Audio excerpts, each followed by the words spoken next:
गरुड़ पुराण पहला अध्याय।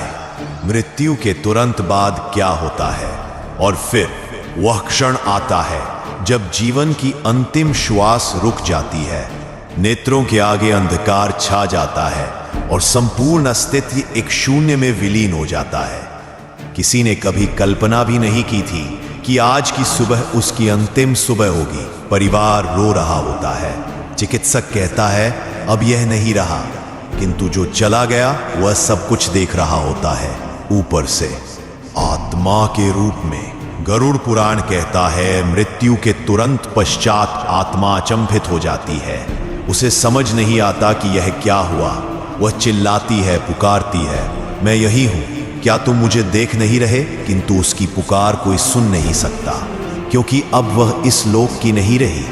उस क्षण वह जिनसे सबसे अधिक प्रेम करती थी उन्हें छूने का प्रयास करती है, अपने बच्चों को गले लगाना चाहती है, अपनी मां का हाथ पकड़ना चाहती है, परंतु हर बार वह केवल वायु को स्पर्श करती है। और यही होता है मृत्यु का सबसे बड़ा दुख, जैसे जीवित होकर भी मर चुका हो।